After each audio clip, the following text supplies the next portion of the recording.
বাইরে যাচ্ছি, টুকটাক কাজ আছে, সে কাজগুলা করব। সেই সাথে দেখা যাক আর কি কি করতে পারি। একটু শপিং করবো, কাঁচা বাজার শপিং আর কি, যেটা আমার সব সময় করতে হয়। 2 দিন পর পরই করতে হয়, বাজারে দৌড়াদৌড়ি করতে হয়। আপনাদের কার কার এমন হয় 2 দিন পর পরে বাজারে যেতে হয় আমার মতো? তো আজকে আপনাদের ভাইয়ার সাথেই যাচ্ছি, রিক্সা দিয়েই যাব। আসসালামু আলাইকুম ভিউয়ার্স, নতুন আরো একটা ব্লগে আপনাদের সবাইকে ওয়েলকাম জানাচ্ছি। আমি মুনিয়া, বরাবরের মতো রান্না বান্না দিয়ে আমার ব্লগ শুরু করছি। তো আজকে দুপুরে রান্নার জন্য আমি চুলায় চলে আসছি, আর এখান থেকে দুপুরে রান্না বান্না কি হবে সেটাই আপনাদেরকে দেখাবো। আজকে রান্না করব পাবদা মাছ ভুনা আর চিংড়ি মাছ দিয়ে শিম আলু ভাজি। মাঝে মাঝে একটু ডিফারেন্ট টাইপের রান্না করতে ভালোই লাগে, তাই ভাবলাম যে আজকে চিংড়ি মাছ অ্যাড করি ভাজির মধ্যে।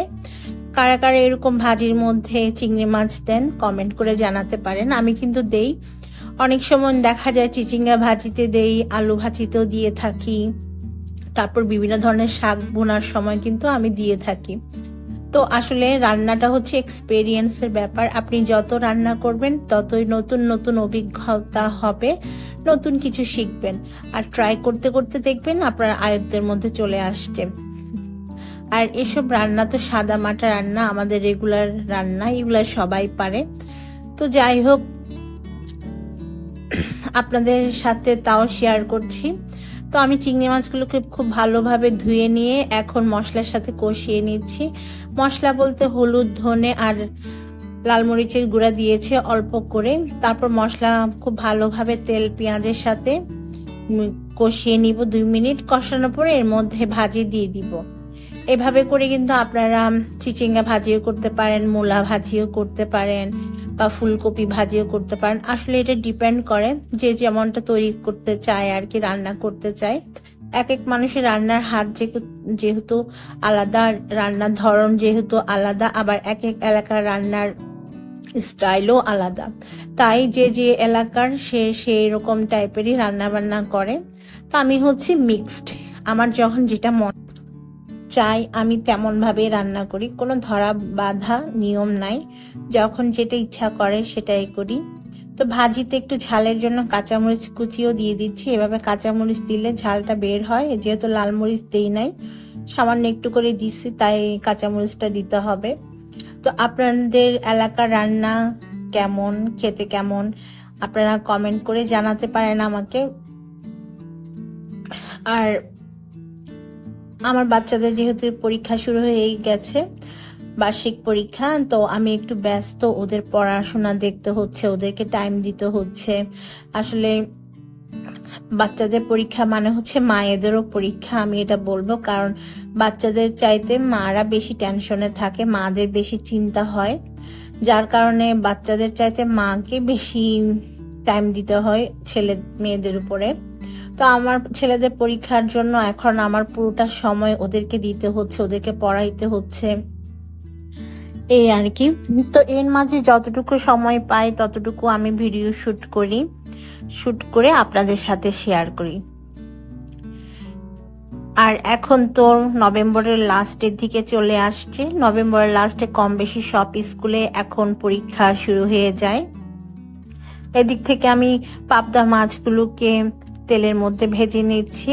আর পাবদা মাছ ভাজার সময় আমি একটু সরিষার তেল দিয়ে নিই, এতে করে এগুলো ভাজার সময় ফাটে না। যে মাছগুলোর মধ্যে দেখবেন যে আঁশ নাই, সেই মাছগুলো ভাজার সময় সামান্য একটু সর্ষের তেল বা সয়াবিন তেল দিয়ে নেবেন, এতে করে যখন আপনি মাছগুলো ভাজবেন তখন আর তেল ছিটকে পড়বে না বা ফুটবে না আর কি। দেখবেন এই মাছগুলো কিন্তু অনেক বেশি ফুটে, মানে সাউন্ড হয় এরকম। যে মাছগুলোতে আঁশ আছে সেই মাছগুলো এরকম হয় না, আঁশ ছাড়া মাছগুলোর মধ্যে এরকম হয়, তাই তেল দিয়ে ভাজলে দেখা যায় এরকম আর ফুটে না। মাছ ভাজার পর এখান থেকে মাছগুলোকেও আমি রান্না করে নিয়েছি। আর এই পাবদা মাছের ভুনা তো আপনারা সবাই জানেন, তাই আর শেয়ার করলাম না ডিটেল ভাবে। তারপর যদি কারো লাগে, আমার আরেকটা ব্লগের মধ্যে আমি এটা শেয়ার করেছিলাম পাবদা মাছ ভুনা রেসিপিটা। আমি এর লিঙ্কটা ডেসক্রিপশন বক্সে দিয়ে রাখবো, আপনারা চাইলে চেক করে নিতে পারেন। তো সিম্পল এই রান্নাগুলো খেতে কিন্তু আমার অনেক ভালো লাগে। নর্মালি পোলাও, রোস্ট, কোরমা এসব আমার একদমই ভাল লাগে না, সত্যি কথা। আমার এই রান্নাগুলো অনেক ভাল লাগে। বাইরে যাচ্ছি, জানি না, একটু ঘুরে আসি বাইরে থেকে। আর চুলটা দেখেন একটু ভাজ লাগছে। অনেকদিন পরে এই জামাটা পরেছি, শীতের জন্য ব্ল্যাক জামা থেকে পরলাম, কারণ শীত ছাড়া তো আসলে ব্ল্যাক পরা যায় না।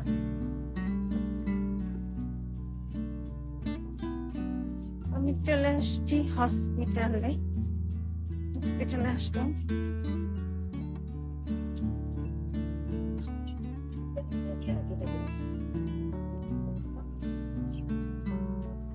আসলে হসপিটালে আসার একটাই কারণ, সেটা হচ্ছে আমরা বাজারে যাচ্ছিলাম বাজার করার জন্য, সবজি বাজার। আজকে আমরা বাইরের একটা বাজার থেকে বাজার করব। তো আপনাদের ভাইয়া যেটা করেছিল, সকালে জ্যাম ছিল দেখে ওর গাড়িটা হচ্ছে হসপিটালে পার্ক করে রেখে দিয়ে গিয়েছিল। তো ওখান থেকে ও গাড়ি আনতে আসছি আর কি হসপিটালে। যাই হোক, আমরা গাড়িটা এখনো হসপিটালে রেখে হচ্ছে বাইরের বাজারে রিক্সা দিয়ে আসছি। তারপর বেস্ট বাইয়ের যে ভীষণের একটা শোরুমে ঢুকলাম, কারণ আমাদের একটা গিজার দরকার, যেহেতু ঠান্ডা পড়ে গেছে এখন তো গিজার লাগবেই। আমাদের পাশে আরো একটা গিজার আছে, বাট আমি চাচ্ছি না ওই গিজারটা ইউজ করতে। ওটা আমি এখন অন্য আরেকটা রুমের ওয়াশরুমে লাগাবো। আমাদের ওয়াশরুমের জন্য, মানে আমাদের বেডরুমের ওয়াশরুমের জন্য আরেকটা গিজার কিনবো। সেজন্য হচ্ছে আমরা ভীষণে এসেছিলাম। তারপরে হচ্ছে সবজি বাজার করতে এসেছি আজকে, যেহেতু আমরা বাইরের একটা বাজার থেকে সবজি কিনতে আসছি। আর এখানে কিন্তু অনেক সুন্দর সুন্দর সবজি সাজানো ছিল, আর এত তরতাজা সবজি, শীতকালীন সবজি, বেশ ভালো লাগছে আমার কাছে। তো যাই হোক, আমরা মোটামুটি শীতের সব সবজি নিয়ে আসছি আজকে। আর আমাদের বাসায় তো সবাই সবজি খায় না, আপনাদের ভাইয়ার আমি খাই। তারপরে হচ্ছে শীতের সবজি দিয়ে বিভিন্ন ধরনের মিক্স সবজি রান্না করলে অনেক ভালো লাগে। দেখেন এই ফুলকপিগুলো কতটা তাজা ছিল, আর প্রতিটা ফুলকপি হচ্ছে আপনার 60 টাকা করে বিক্রি করতেছিল। তো আমি ওখান থেকে একটা সবজি নিলাম আর কি, মানে ফুলকপি নিলাম, একটা বাঁধাকপি নিলাম, বেগুন, বরবটি, মূলা, পেঁপে। আমি মিক্স সবজি রান্না করার জন্য এগুলো সব নিছি। তো নেওয়ার পর হচ্ছে আমরা ডিম কিনবো, বাসায় ডিমও নাই, ডিম কিনতে যাব। তো সবজিগুলো এত ফ্রেশ ছিল, মাশাআল্লাহ কি বলবো। আমার তো মনে হয়েছে যে সব কিছুই আমি কিনে নিয়ে আসি, বাট সব কিছু তো কিনা যাবে না, কারণ হচ্ছে ফ্রেশ ফ্রেশ খাওয়ার মজাই আলাদা। সব এনে যদি ফ্রিজে ভরে রাখি তাহলে সবজি নষ্টও হয়ে যায়, আবার এর টেস্টও চলে যায় বেশি দিন থাকলে। তাই আমরা 2 দিন পর পরে হচ্ছে সবজি কিনতে আসি আর কি। তো এখানে ভ্যান গাড়িতে দেখলাম অনেক সুন্দর সুন্দর কলা বিক্রি করতেছে, তো এখান থেকে আমরা 1 ডজন কলা কিনলাম। আর বাপরে বাবা, কলাটা এতটাই মজার ছিল আর এতটাই মিষ্টি। আমরা সাগর কলা কিনছিলাম, তো সাগর কলাটা অনেক মজা লাগছে আমাদের কাছে। তো ভিউয়ার্স, চলে আসছি, মিষ্টি কেনার ছিল, মিষ্টি কিনে নিয়ে আসছি। মিষ্টি কিনে এখন হচ্ছে পাশে চলে যাব, বাজার করাও শেষ। এখন এটা আমি এখানে রাখলাম। তো আপনাদের ভাইয়ার সাথে আমি একটা প্র্যাঙ্ক করেছি, ওর গাড়ির চাবি হচ্ছে আমার কাছে। আমি যেটা করেছি, চাবিটাও আমাকে দিয়েছিল, ওর মনে নাই, ও তো খুঁজতে খুঁজতে শেষ, বাট চাবি আমার কাছে আসছে, এই আর কি। তো আমি এখন আমাদের গাড়ির সামনে দাঁড়ায় আছি। তো আমাদের বাজার সদাই করা শেষ, মিষ্টি কেনাও শেষ, এখন আমরা বাসায় চলে যাব। তো আমি তো আপনার ভাইয়ার সাথে একটা প্র্যাঙ্কও করলাম। ও আসলে এরকমই, ও কোনো কিছু কোথায় রেখে আসে ওর মনেই থাকে না, হারাই ফেলে। মোবাইল, তারপরে হচ্ছে ওর ঘড়ি, চাবি, সব কিছু হারাই ফেলে, মানে ওর কোনো কিছু মনে থাকে না। এই জন্য আমি যেটা করি, ওকে কোনো দামি কোনো কিছু বাইরে যাওয়ার সময় দেই না। ও ইভেন ওকে মোবাইলও দেই না, কোনো দামি মোবাইল, কারণ ও দেখা যায় কি কতবার ওর মোবাইলটাই হারাই আসছে অফিসে। তারপরে হচ্ছে গাড়ির চাবি রেখে আসে, ওর ঘড়ি হারাইছে। তো এই জন্য হচ্ছে আমি ওকে আর দিতে চাই না আর কি, মানে ভালো কোনো কিছু দামি কোনো কিছু ওকে দিতে চায় না, ও হারাই আসে এই জন্য। তো বাসায় চলে আসার পর সবজিগুলো সব বের করলাম আমি, তারপর এগুলোকে ফ্রিজে রাখবো এখন।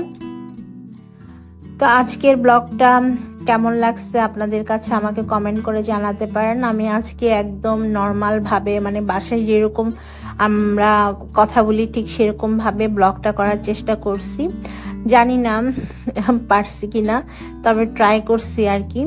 মানে বাসায় তো আমরা নর্মালি করছি, খাইছি, গেছি, এই টাইপের কথা বলি। তো আমিও ট্রাই করছি যে নর্মালভাবেই যেমন থাকি তেমনই আপনাদের সাথে শেয়ার করব। এত ফর্মালিটিস আমার কাছে ভালো লাগে না, এটাই যে নর্মাল যেরকম থাকি সেরকম লাইফ স্টাইলটাই আপনাদের সাথে শেয়ার করব, আপনারা যদি সাথে থাকেন আর কি।